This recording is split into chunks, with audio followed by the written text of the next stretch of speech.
Hey guys, welcome back to my channel. So today we have another flower letter, and this is letter 9 in the series. Here's the back of it.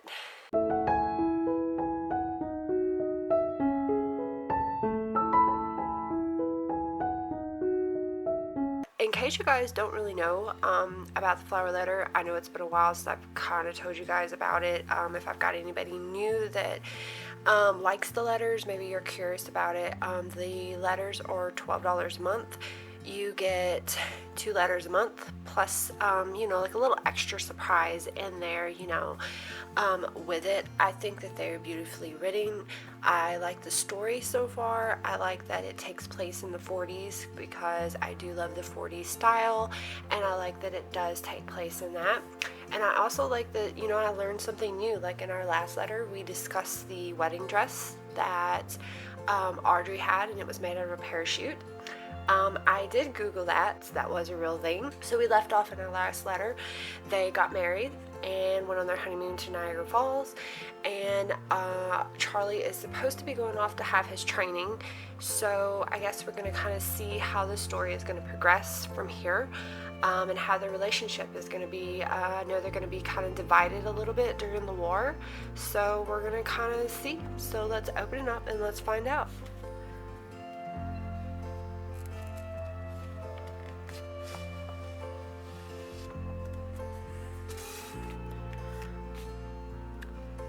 Okay. Okay, so we have whatever this is, and we have the letter. I'm going to save that for last. So, looks like we have a 2-page letter. It says December 25th, 1943. Dear Audrey Rose, Merry Christmas from Cornwall. My girl, I can't tell you how much sweeter this Christmas would be waking up with my sugar rose in my arms. I got your telegram this morning. I'm so glad you took my mama up on her offer and went to spend the holiday with her. Did you like Aunt Jane and Uncle Frank? They're both swell. Having you there would have made Mama really happy. She's always wanted a daughter, so I know she'll love getting to know you better. The thought of spending Christmas alone made my heart hurt even more than having to spend it away from you myself. How goes it in Washington? Have you heard anything more from the General or Ruby? I'm betting Eisenhower didn't send your father home for Christmas, not with what they're brewing up over here. I hope you got my present in time. I know it wasn't much, but I saw that pair of stained glass turtle doves in a shop window before I shipped out. I knew I had to get them for you. I mailed them to Mom before I left, hoping you'd end up spending Christmas there. When I saw that, they made me think of that story you told me about your daddy accidentally giving your mama stained glass turtle doves to your sister instead of you. I thought this might make up for it a little. I also thought they might look real swell in a transom right above the doorway of that house I'm going to build you when I get home. Right now, I'm saving every cent I can spare for my Army pay so I can get started on it as soon as I'm back. There'll be a picket fence and everything. Just you wait and see. It doesn't feel much like Christmas here. It's a lot warmer than I expected it to be, and there's no snow in sight. I suppose after growing up in San Diego, that wouldn't bother you much. In Boston, it's not Christmas until you've had a good old nor'easter's blow in. Snow or no snow, I sure miss you, sugar. But even without you here, no snow on the ground, and this crazy war on, I can honestly say it's still the best Christmas I ever had. Why? Because near or far, Audrey Rose Drillinger Brooke is my wife. How could I not be walking on cloud 9 every minute of every day, especially when you give me so many sweet memories to savor while I'm here? For example, remember our first night at the Niagara Falls? I never told you this, but I laid awake for hours just watching you sleep. I was in awe. See, I couldn't believe you were actually there, that you said yes to me again, only this time it wasn't just for another dance. It was for hitching your wagon to mine for the rest of our lives. I never felt that happy before. I wanted to memorize every bit of you, from the curves of your beautiful face down to your tiny red toenails. Did you know that you have 7 freckles on your face? Did you know you've got tiny wisps of hair that curl at the nape of your long, elegant neck? Did you further know your lashes flutter when you dream? I'm willing to bet you don't know that your skin smells sweeter than your name, or that you fit in my arms so perfectly I can feel you there right now.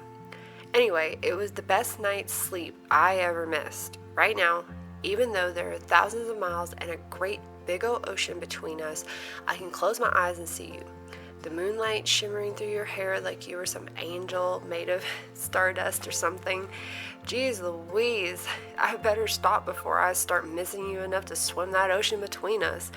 Boy, I'm a lucky man, and all the fellows around here know it. I can't tell you how many times one of them has asked me how an old geezer like me convinced a knockout like you to give him the time of day. I'm generally flattered every time. Bud Cromwell has been pretty interesting so far. The people here are generally happy, if not a little cantankerous at times. The older folks don't seem too happy about us invading their town in order to train and practice climbing their cliffs. They're tolerating us in order to do their bit for the war, though. At least the little kids are happy to see us. Rations over here is even worse than back home, so we've been saving our candy and gum to give to them when we're out and about. You should see their faces light up like fireworks on the 4th of July. Well, that's it. Unless we offer them a ration bar, these kids are no dummies. They won't touch them. And who could blame them? They're used to European chocolate, the kind that melts the moment you touch it. But you can set these K rations out on the sidewalk at high noon on the hottest day of the year, and they're as solid as ever.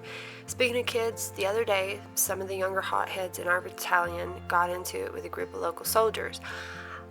It was over some girls they met at a dance. Apparently one was a sister of a Cornish fella. He didn't like her hanging around us overpaid, oversexed Americans, as one of them so flatteringly put it.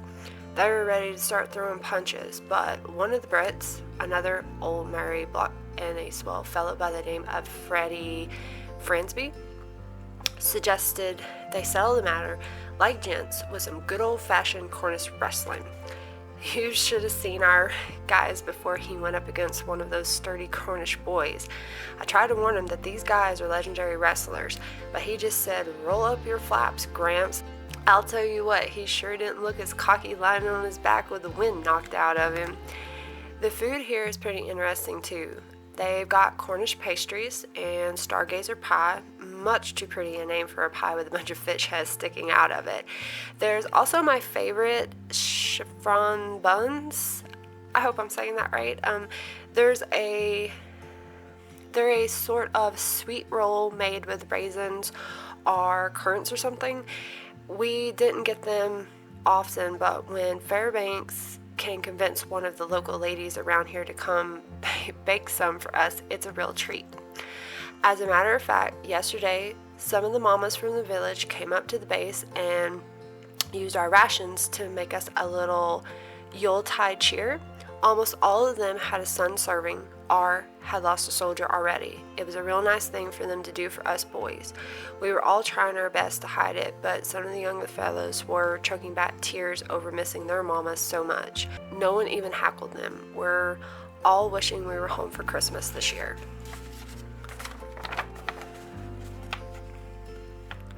As I'm writing to you, the fellows just sitting around the radio listening to the Christmas Jubilee, and AFRS Bing came on a few minutes ago singing "I'll Be Home for Christmas." I was thinking of you, Sugar Rose. I'm always thinking of you, wishing this war would end so I can come home with you, especially on nights like this. You're my home now. I think you've always been. I just didn't know it until you walked into my life 6 months ago. With any luck, God would grant my Christmas wish, and I'll be holding you in my arms this time next year. Write to me as often as you can, sweetheart. Tell me how you are and that you love me. Tell me all those sugary things you were telling me before we kissed goodbye. I miss you something awful, and hearing from you makes you seem not so far away. Now I'm thinking of you with every breath. Every beat of my heart is for you. I love you more than this pen will let me say. Yours forever, Charlie. Okay, so in case you guys are interested, down here at the bottom, It says that you can visit their website at flowerletters.com to discover more about the words and phrases, highlighted words, just a little bit more about the letters if you guys want to know. Then down here it says, want to take your flower letter experience to the next level? Visit our tutorials page and follow along with our very first craft tutorial. No matter your creativity level, we will walk you through a step-by-step process of creating your very own turtle dove faux glass window, just like the one we imagine Charlie gave to Audrey Rose for their first Christmas. So that's kind of cool. I haven't been on there. I might get on there and I might check that out and see what that is, because that's something new that they're doing. So just in case you guys are curious about that and you want to do that. So this is a really cute letter. He obviously really loves her. You can tell that by his mushy letter. This one was very mushy for me, but it is very sweet. I know he's missing her. They're separated and everything, so he's over in Europe now, obviously. So I guess things are getting kind of a little bit serious. They're doing the training. I like the bit about the chocolate and the kids wouldn't take their ration bars. I think that was cute. I do like a little bit of the humor that they kind of put in it. I mean, it's got a serious side, but then it's also kind of joking a little bit too. I kind of like that. So let's see what this is, because if I'm not mistaken, this is going to be the stained glass. Okay, so this looks like a picture of the turtle doves that Charlie gives Audrey in the letter, the stained glass window that he talks about. I do know that there is a tutorial on the Flower Letter website that goes through step by step and kind of shows you how to make your own stained glass window. So if you guys are interested in that and you want to see, stay tuned for my next video, because I'm going to sit down with you guys and we're going to try to do this step by step. I have never done anything like this, so we will all be beginners. But if you guys are interested in it and you guys want to see, totally check out that next video, because I'm going to try to have that video for you guys soon, I hope, if I can find all the supplies for it and everything. But this looks like a cool little project and I can't wait to get started on it. I hope you guys like this video. I hope you like this flower letter series, and I hope you like the little fun little projects and stuff that we get to do along the way, and all the interesting things that we learn along the way. I hope you guys like it, and like and comment. I hope you guys subscribe and come back and see more, and I will see you guys in my next video. Bye.